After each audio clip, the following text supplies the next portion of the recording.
Look up, higher than the clouds that cling to the valley floor.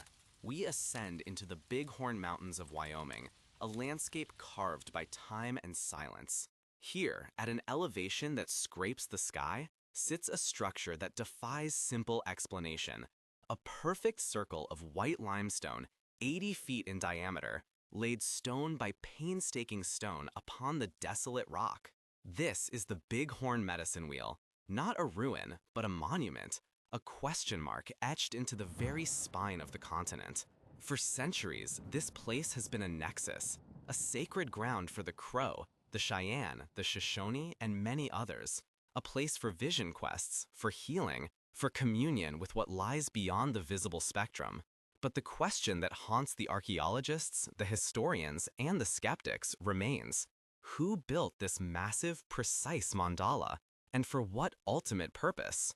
Was it a ritual calendar, marking the sacred rhythm of the moon? Or was it a sophisticated, pre-modern observatory built to chart the movements of distant burning suns? Consider the sheer effort. These stones, thousands of them, carried up the mountain. They didn't just fall here, they were placed with intention, radiating outward from a central hub.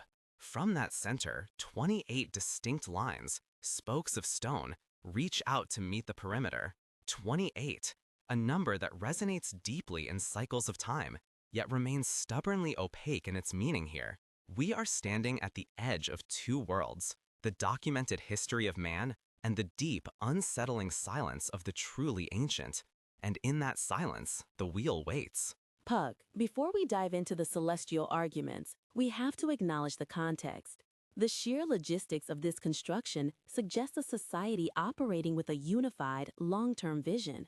It's not a haphazard gathering of rocks. Indeed, Zephyr, it is architecture on an epic scale, placed where access is limited to the briefest window each year. A testament to devotion, whatever the devotion was aimed at.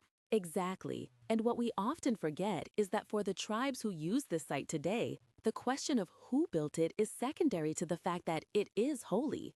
The Crow elders, for instance, often state the wheel was present when their ancestors arrived. This immediately pushes the timeline far beyond what modern carbon dating suggests. A challenge to the empirical record, a claim of almost timeless existence. It is, which brings us to the first crack in our understanding, the foundation of the mystery. This brings us to our first revelation anchor.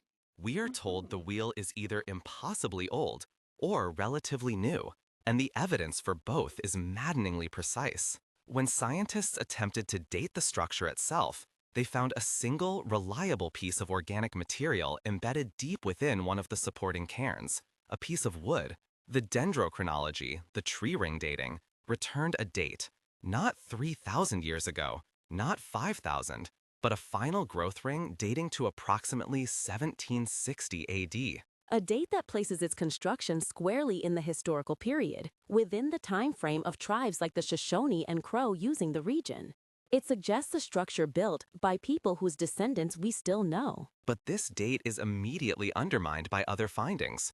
Charcoal fragments excavated from nearby sites have yielded radiocarbon dates stretching back nearly 6,500 years. So, we have a physical structure dated to the late 18th century, sitting on land used by humans for 7 millennia. Was the 1760 wood sample the repair of an ancient structure?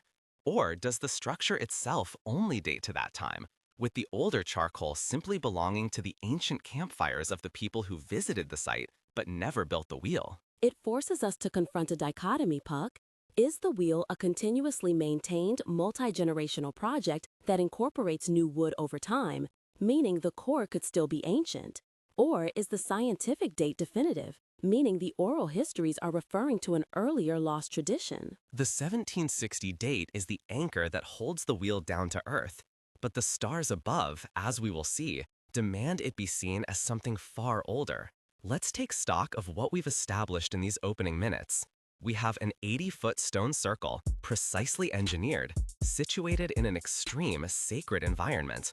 We have multiple Native American traditions asserting its antiquity, yet one key piece of scientific evidence points to a construction date of 1760 AD. These aren't theories, Puck. These are established facts: the dimension, the 28 spokes, the cultural significance, and the conflicting dating evidence. Science has given us a precise number, but that number feels utterly inadequate for the mystery. Precisely. But that raises an even bigger question that must be addressed before we can accept the modern date.